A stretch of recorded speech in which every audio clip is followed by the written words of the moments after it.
Tu já fez alguma coisa assim? Acho que não. Não? Em algum canal ou sei lá? Não, acho que é o primeiro. Eu só faço vídeos... Não faço vídeos. Só produzo conteúdo não visual. Tu não tem vontade de virar blogueiro? Vlogueiro? Blogueiro de quadrinho? Não, eu adoro ser blogueiro. Não, isso eu espero que os youtubers um dia passem, sabe? Porque quando eu comecei a ser blogueiro, tinha um preconceito em relação a ser blogueiro. Igual hoje eu vejo... mas já tem um preconceito pra quem faz YouTube? Então, YouTube virou sinônimo de... Não, mas eu tô falando que isso vai ser a redenção. Tá. Da mesma forma que, putz, o cara é blogueirinho. Cara, eu adoro ser blogueiro. Um dia vai chegar um momento que os youtubers vão falar, cara, bater no peito, eu sou youtuber, entendi. Tipo, vai ter orgulho. Claro, sempre teve dinheiro, né? Que o youtuber ganha mais dinheiro do que blogueiro. Eu então, quem fala de quadrinho nacional, então, porra, tá bem. Fala galera, beleza? Tá começando mais um Papozinho. Hoje estou aqui com o Ramon Vitral. Ramon, como eu sempre faço com o pessoal que vem aqui participar, te apresenta aí pra galera que assiste. E aí pessoal, eu sou o Ramon, sou jornalista. Eu edito desde 2012 um blog que chama Vitralizado e lá eu escrevo bastante sobre quadrinho, faço entrevistas com quadrinistas. Enfim, é um trabalho que dialoga muito com o que o Carlos faz aqui no Papozinho. www.vitralizado.com. O link vai estar aqui embaixo se tu ainda não conhece. E hoje eu chamei o Ramon. Esse vídeo aqui a gente já está planejando há um bom tempo e finalmente saiu aqui no Brasil. Fugir, o relato de um refém, do Gui Dalili, novo quadrinho do Gui Dalili lançado aqui no Brasil, publicado pela Zarabatana. A gente vai conversar um pouquinho, inicialmente, sobre as outras obras do Gui Dalili e falar principalmente sobre esse quadrinho aqui, Gibizaço, que a gente leu ano passado, né? Eu lembro que tu leu primeiro e tu falou pra mim que era um bom quadrinho, assim, eu já fui atrás. Então, ano passado eu já cheguei a fazer vídeo aqui no canal, mas merece um outro vídeo, dessa vez discutindo aqui com o Ramon. Então é isso, espero que vocês gostem desse vídeo. Bora lá, solta a vinheta.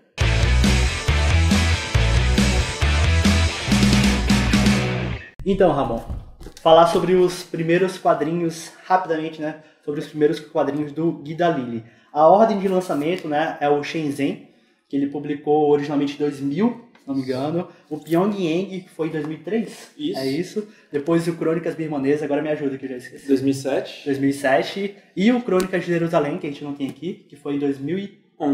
Isso. Inclusive, em 2012, ele ganhou, né, melhor álbum no Festival de Angoulême. Exato. E, cara, sobre esses quadrinhos, assim, o Shenzhen, eu acho legal falar isso como curiosidade. Essa história, inicialmente, foi uma história de 16 páginas, que ele fez para uma revista, despretensiosamente, assim. E aí ele viu que cabia mais coisas depois, fez mais 16, até que ele resolveu que não, dá pra fazer uma história maior, uma graphic novel e tal, fechada. E aí saiu esse material aqui. E meio que todos são ali a mesma pegada, né? O mesmo estilo de quadrinho de viagem, e que o Gui Dalili ele vai em determinado país, em determinado lugar, e ele conta sobre a sua experiência, né? Uhum. Sobre tudo aquilo que ele passou. Em alguns desses quadrinhos ele foi por trabalhos de animação, que ele também é animador, além de quadrinista. Em outros dois, eu acho que os outros últimos, né? Os dois últimos ele foi para acompanhar sua esposa, que era funcionária do Médicos Sem Fronteiras. E aí é isso, né? A gente vai acompanhando ali o dia a dia, ao mesmo tempo que a gente vai descobrindo muitas coisas desses lugares, né? Isso. O Dalili, ele é canadense, né? Uhum. E ele é animador. Sim. Ele trabalhou mais com animação do que com quadrinho até. E ele tem todo um histórico de produções também de quadrinho de ficção.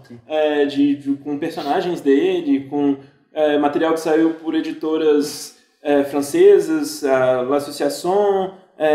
Tiveram trabalhos também que saíram outros que saíram também pela Delcourt, pela Dryan Quarterly.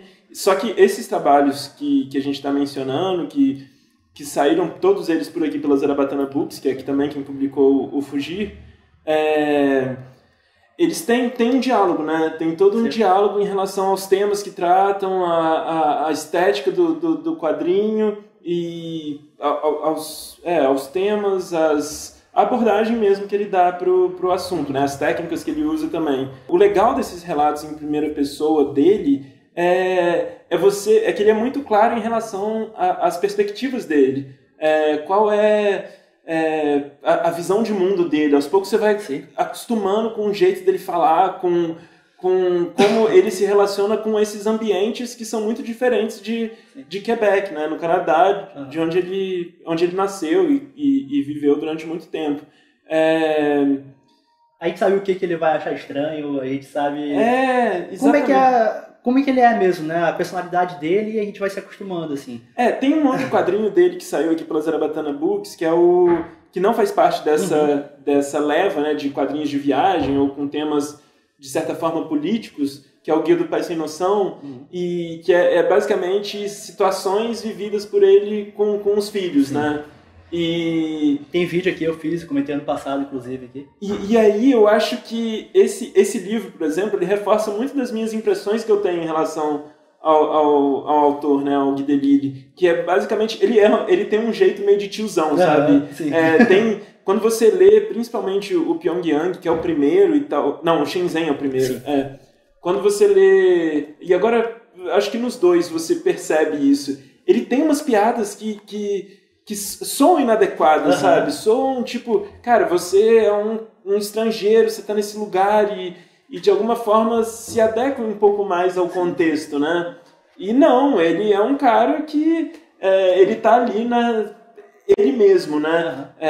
Uma das características dos quadrinhos é justamente a sinceridade dele, né? Sim, mesmo. sim. Ele não se preocupa se ele vai ali fazer uma piada de humor negro, se ele vai criticar, né, a cultura desses lugares. Exatamente. Eu acho que ele deve ter uma liberdade, se sentir na liberdade de fazer isso, justamente por serem regimes ditatoriais, né? Coisas que não são vistas com bons olhos, tu não acha? Eu acho até que é inesperado a forma como ele se comporta, levando-se em conta o contexto no qual se passam esses quadrinhos, né? Que são esses regimes ditatoriais, fechados e bastante vigilantes em relação ao comportamento das pessoas. Mas tu não acha que isso acaba dando uma legitimidade às piadas dele? Eu acho que isso, pra mim, só ressalta como ele é um cara meio sem noção, sabe? Eu acho que é um comparativo interessante de fazer, porque muitas pessoas, eu já entrevistei o Guy Delisle, já li várias entrevistas com ele antes de fazer as minhas entrevistas, mas em que ele respondia a uma questão que eu também fiz, mesmo eu sabendo de certa forma qual seria a resposta, mas que eu queria ouvir da voz dele, assim, eu queria ouvir dele, que é se ele considerava esse material jornalístico. E para mim é explícito que não é, e ele colocou como para ele é explícito também que não é um trabalho jornalístico. E essa postura eu acho que diz muito sobre a posição dele como uma pessoa que está flanando por esses lugares, né? Por exemplo, quando você lê um quadrinho do Joe Sacco, que é jornalismo em quadrinhos, o Joe Sacco ele sempre tem apesar dele se expor também, dele deixar explícita quais são as opiniões dele, de certa forma, quando ele está com uma fonte, quando ele está dentro de um contexto específico que exige alguma postura, ele se adequa um pouco mais. Sim. O Delisle não, ele tem uma postura ingênua às vezes. Ele tá como um observador ali, né? Sim. A gente tava falando que ele não se preocupa em explicar sobre, por exemplo, determinados aspectos políticos do lugar. Sim, porque ele simplesmente ele não entende uma coisa e é isso aí, vai para uma outra situação cotidiana. Sim, ele faz comentários sobre comida, sobre o trânsito, sobre as construções, e em nenhum momento ele se propõe a, tipo, por que isso, sabe? Um mínimo questionamento. Não que talvez, dado o contexto onde ele tá, não que ele tivesse as respostas, sabe? De por que a gente tá... Por que eu só posso visitar esse lugar em determinado horário? Acompanhado de um guia. Por que eu só posso fazer isso acompanhado de um guia? Ele parece que não se preocupa, e ele até torna esses guias, de certa forma, piada, né? Sim. E enquanto, assim, em outras obras, trabalhos jornalísticos ou mais documentais, seriam outras relações. E eu acho ótimo, sabe? Isso não é de forma alguma uma crítica. Eu adoro ver esse olhar sincero e quase ingênuo dele em relação a esses ambientes. Eu acho que talvez seja ainda mais revelador, sabe? Em relação ao local, aos locais sobre os quais ele está escrevendo, sobre os quais ele está falando. E ele trata muitas das situações com bom humor, né? Ele, como a gente disse, ele faz piada, as situações mesmo que ele se mete são engraçadas, porque é alguém descobrindo algo ali pela primeira vez, tendo contato com culturas totalmente diferentes, e a gente estava comentando que ele não... É exatamente isso, né? Ele não se preocupa em em dar-lhe contexto político, ele explica uma outra coisa, mas ele não entra em detalhes, ele não entra em tantas polêmicas. Sim. No Crônicas de Jerusalém, ele não entra ali nas questões polêmicas do lugar, do conflito Israel-Palestina, ele não fala sobre isso. E é um dos méritos do quadrinho também, né? Pode causar um estranhamento porque tu vê esse título e tu pensa que ele vai realmente pegar e carregar a obra dessa questão e tal, trabalhando nesse tema, mas não, é mais a visão dele, pessoal, daquele lugar, da cultura e tudo que vai acontecendo ali na vida dele durante, acho que esse ano, um ano e pouco que ele passa lá. De certa forma, o que eu acho interessante também é que, ao não buscar maiores ou outras explicações em relação ao contexto sobre o qual ele está escrevendo, de alguma forma ele se coloca um pouco mais como as pessoas que vivem naquele lugar. Sim. E por exemplo, quando você está num regime, eu acredito, né? Nunca estive num regime ditatorial e espero não estar. Tomara. Quando ele se coloca nessa posição de não questionar e de simplesmente aceitar a realidade como ela soa, de alguma forma, me parece como essas pessoas devem viver para valer, né? Tem coisas que ele não questiona, porque ele não tem, às vezes, ele não domina o idioma, e quando ele questiona, respondem outra coisa para ele. E tem coisas que ele não questiona, que se questionasse ele não teria resposta, sabe? Sim. Enfim, eu acho muito interessante. E outra coisa desses livros também que... É igual isso que o Carlos falou, né? Você fala essa questão da forma como ele apresenta isso, que é interessante, que às vezes soa engraçado. E, por exemplo, quando ele tá... Eu acho o livro na Coreia do Norte, Pyongyang, talvez a experiência mais maçante dele, sabe? Ele não tem nada para fazer, ele não entende o que ninguém fala, ele não entende nada do que está acontecendo. Ele não tem liberdade tanto de ir nos lugares que ele quer, sozinho. Isso. E aí que eu acho demais, que esse é um livro grande e ele consegue levar a gente, né? Tipo, ele consegue... Desde esses primeiros livros de viagem, eu acho que fica explícito como ele é um tremendo contador de história, né? Porque ele transforma questões corriqueiras e banais em coisas muito interessantes e reveladoras em relação ao contexto sobre o qual ele está falando. E aí que, em 2016, o Guy Delisle lançou o Hostage, né? Que aqui no Brasil, Fugir, o relato de um refém, também pela Zarabatana Books, sendo lançado aqui no Brasil. Primeira pergunta, tu acha que esse aqui é o melhor quadrinho dele? Eu não sei se é o melhor, mas foi o que eu mais gostei. Que essa resposta foi... Me explique. Não, porque tem muitas coisas que... Eu gosto de quadrinhos ruins, eu gosto de filmes ruins, sabe? E que pra mim são óbvios, que são problemáticos, mas às vezes eu me divirto. Esse é um quadrinho excelente. Eu não sei se ele tem... Eu não parei ainda para comparar com os outros em relação à forma como ele usa a linguagem, ao roteiro e tal. Mas, de certa forma, foi aquele com o qual eu mais me envolvi, sabe? Eu acho que, já entrando no mérito maior desse quadrinho, e depois você explica a sinopse, é que, assim, eu passei cada página muito ansioso para ir para a próxima. Sim. É impressionante como ele é um quadrinho super direto, é um quadrinho linear, que não tem nenhuma das invencionices e das experimentações que geralmente eu gosto. Ele se propõe a ser extremamente linear e objetivo, e é impressionante como é bom. E não tem artifícios assim para passar o tempo mais rápido ou qualquer coisa do tipo, né? Já entrando também, eu vou voltar para fazer a sinopse, mas uma das coisas que eu achei legal é como que ele fez um quadrinho grande mesmo, 428 páginas, eu acho, de história, e que isso é necessário para a história mesmo, todas essas páginas. É para você sentir o tempo passando lentamente e sentir a angústia desse personagem, dessa figura que está ali preso no cativeiro e tal. E bora falar um pouco, voltar, né? Porque senão a gente vai entrar logo aqui na questão principal. Fugir conta a história do Christophe André, né? Christophe. Ele é francês, né? Christophe, André, mas fiquem à vontade. André. Pô, André não, né? André, acho que é. E aí que ele era um funcionário do Médicos Sem Fronteiras, né? Que foi sequestrado em 1997. Ele foi sequestrado onde mesmo, que você disse? Né? Numa numa das menores repúblicas russas que tem, que eu até anotei o nome. Eu botei pra procurar coisa aí. Ingushétia. Exato. E aí ele foi levado ali para um cativeiro, para uma casa, né? Colocado num quartinho, e onde ele passou meses. O Guy Delisle, ele conheceu a história do Christophe num jornal. Ele conta que ele conheceu num jornal, ele já achou fascinante assim de cara. E aí eles se conheceram depois de um bar, né? Conversaram e tal. E aí ele já achou a história fascinante, né? O Christophe, ele contou para ele pessoalmente sobre as coisas que aconteceram. E aí ele teve aquele diálogo de isso daria uma boa história, a gente poderia fazer, e eles se interessaram, né, de cara, assim, de contar essa história em forma de quadrinhos.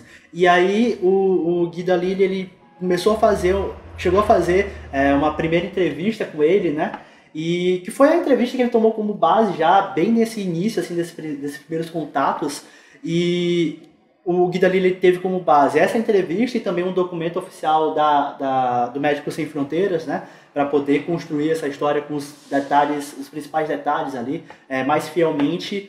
E ele chegou a fazer umas 12 páginas de uma história inicial e ele depois deixou isso na gaveta e começou a trabalhar nesses outros quadrinhos aqui, na verdade, né? Foi um período ali de 15 anos em que ele foi publicando um por um e deixou essa história guardada e depois começou a trabalhar na versão final, né, nisso aqui mesmo, no Hostage, no Fugi, eu ainda não me acostumei com o nome em português, no Fugi, em 2015 mais ou menos, e aí ele foi lançado oficialmente em 2016. E a gente acompanha todo esse período até o momento em que ele consegue fugir. E que a gente sabe disso logo no início, né? Porque a primeira página do quadrinho é ele sentando para entrevistar o personagem dele, que é o Christophe, e ele falando, bem, vamos lá, me conta a história. Pois é. Então, desde o começo, isso não é spoiler de forma alguma, sim. Tanto que o quadrinho chama Fugir.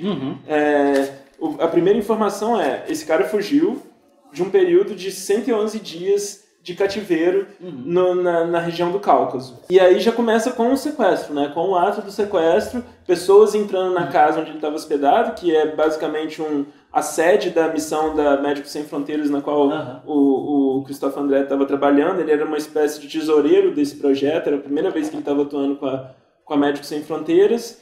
E aí é aquela situação, ele é sequestrado, não faz ideia do que está acontecendo, aquela região ali, ela...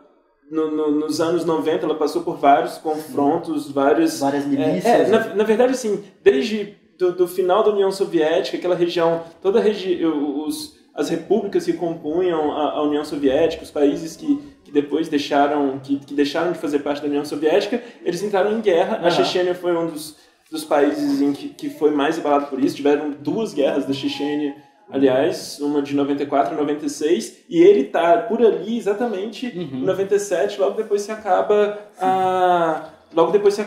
o confronto, né? E aí ele é sequestrado e ele é levado para Chechênia, que fica ali próxima de onde ele estava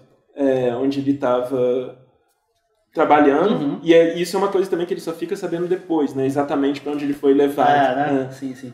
E eu acho que já é válido falar sobre isso, porque nas primeiras páginas tem a cena do sequestro, que é uma página que eu adoro, cara. Eu adoro esse quadrinho.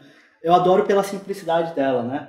Que no começo tu já vê e como que o Guy Delisle vai trabalhar essa história. Ele não vai trazer cenas mirabolantes, não é o objetivo dele. E aí eu vendo algumas entrevistas, acredito que ele deve ter respondido algo nesse estilo também pra ti, que ele realmente estava procurando representar a simplicidade, entre aspas, daquela situação, né? Sim.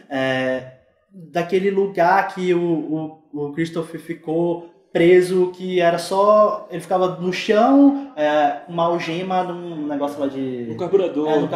Aquecedor. Um aquecedor, algo do tipo, num quarto vazio, em que ele não tinha contato com muitas pessoas, aconteciam pouquíssimas coisas durante o dia, então era ele sozinho com os pensamentos dele, e aí ele já começa, né, a viajar, pensando, será que ele pode fugir? O que ele pode fazer para fugir? Será que estão me procurando? Será que não? E foi legal como que o Guy Delisle realmente não quis viajar demais na narrativa, né? Não quis fazer algo mirabolante. A escolha, por exemplo, de fazer com que a história fosse contada do ponto de vista dele, do personagem, né?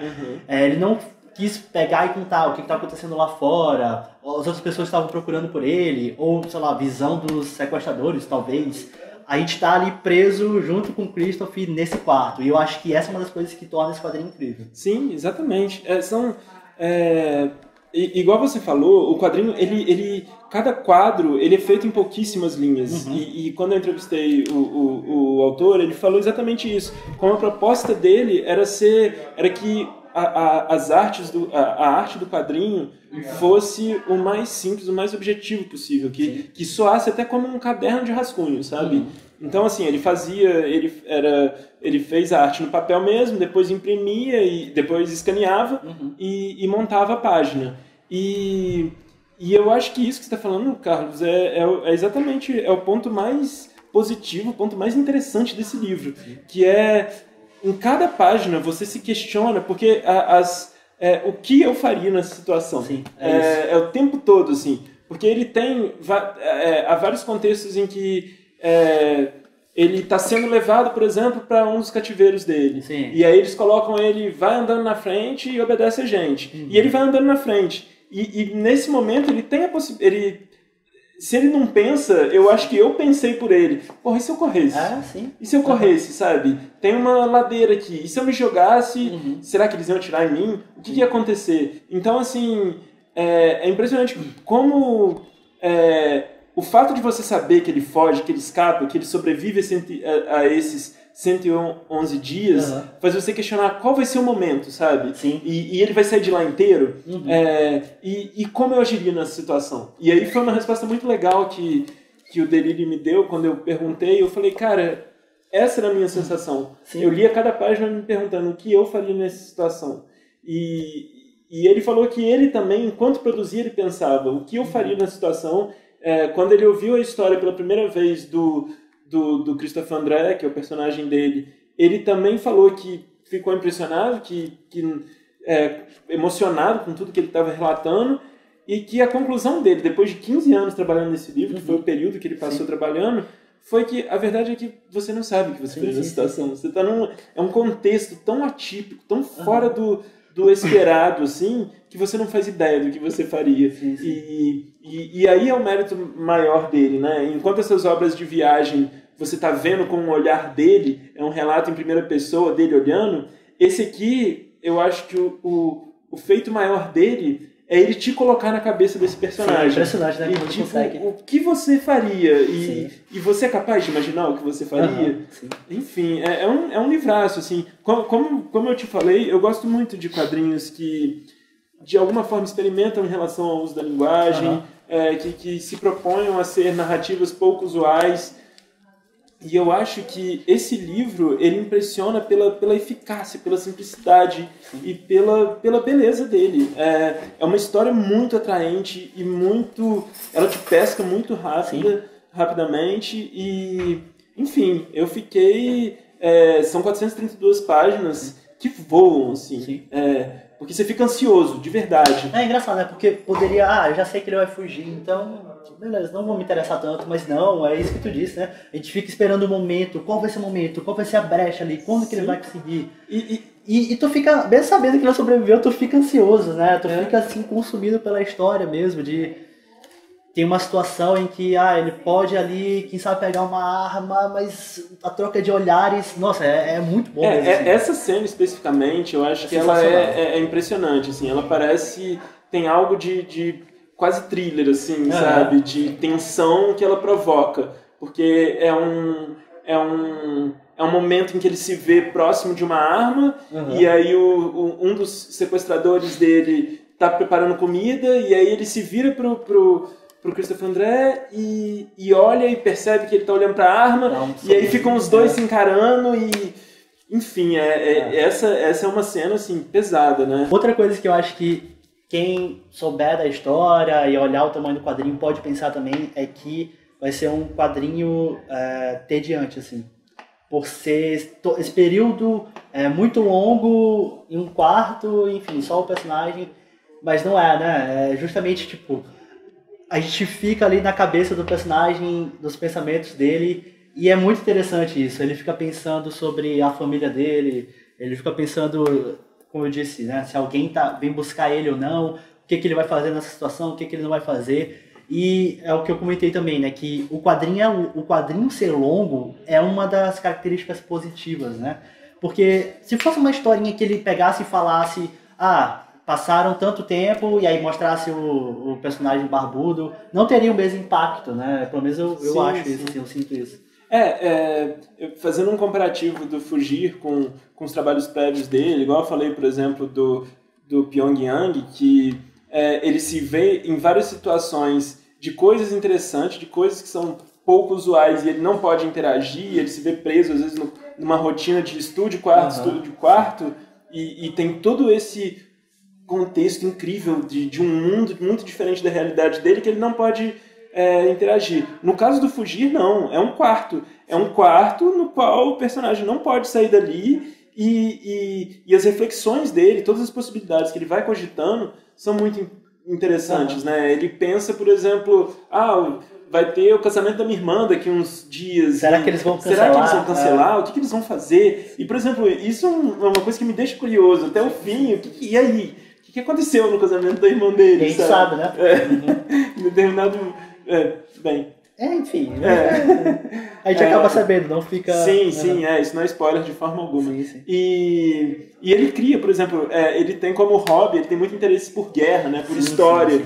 E aí, para até passar o tempo dele, ele começa a lembrar, para não enlouquecer, ele começa a lembrar coisas, né, histórias, batalhas históricas da humanidade, sabe? Em ordem alfabética. Isso que eu ia falar. Grandes nomes também da história, né? Em ordem alfabética. Sim, assim. É legal falar sobre algumas curiosidades da produção, né? O Gui Delisle, ele, para poder ter ali as referências, tanto dos lugares que são mostrados no quadrinho, depois quando o Christopher consegue fugir, ali a região toda, né? Ele usou como referência muito o Google Maps, né? Ele via ali exatamente o lugar onde ele passou, onde ele teria andado. E o Google Imagens? Oi? E o Google Imagens também tem referências geográficas. Sim. Para poder desenhar ali mais fielmente, né? E ele também teve a ajuda de um amigo fotógrafo, né, que tirou algumas fotos dele em posições que são retratadas aqui no quadrinho. Ele sentado, algemado, deitado, enfim, para ser mais fiel a tudo aquilo que o personagem passou, né? É um livraço, cara. E assim, é aquilo que eu falei. Eu acho que ele é muito necessário hoje. Essa série falar de liberdade, porque são tempos nos quais a liberdade se faz muito necessária no momento em que ela é questionada, né? Que a gente vê, sei lá, a ascensão de ideias e pensamentos que colocam em xeque liberdades individuais. Sim. Então, assim, tá aqui toda a série do Gui Delisle, o Fugir, inclusive, eu acho que eles mostram o que é viver sem poder se expressar, sem poder se expor, né? Outro dia eu estava conversando com a Maria Clara Carneiro, do Balbúrdia, e eu estava falando sobre esses temas todos que o Delisle trata, e ela falou que ia torcer para um dia ele não fazer um livro sobre Brasil, crônicas cariocas, crônicas paulistas. Então é isso, né, Ramon? Acho que a gente já falou pra caramba, fiquei até meio rouco. É um livraço, cara. É um livraço, a edição da Zarabatana tá muito bonita. Tá bonito demais mesmo. É isso. E eu acho que eu recomendo não só ele, como todos os livros da biblioteca completa em Gui Delisle, porque é isso, eu acho que ela é muito reveladora sobre os nossos tempos. Sim, com certeza. Então é isso, pessoal. Espero que vocês tenham gostado desse vídeo. Se você ainda não conhece o Vitralizado, o link vai estar aqui embaixo para você acompanhar aí as entrevistas que o Ramon faz. Para mim, a principal cobertura de quadrinhos do Brasil. Então, link aqui embaixo, beleza? Também link aqui embaixo para o Facebook e para o Instagram do Papuzine. O Apoia-se também está aqui embaixo, se você gosta do conteúdo que eu produzo aqui e quiser contribuir, além de, claro, compartilhando, se inscrevendo, enfim, divulgando o canal, tem como você contribuir através do Apoia-se, beleza? Ramon, obrigado pela tua presença. Valeu. Vamos gravar mais vídeo aí. Com certeza. Também. Demorou, né, pra gente gravar finalmente um vídeo aqui agora. Acho ótimo. Agora abre a porteira, agora vai fazer mais. Então é isso aí, pessoal. Valeu, até a próxima. Tchau.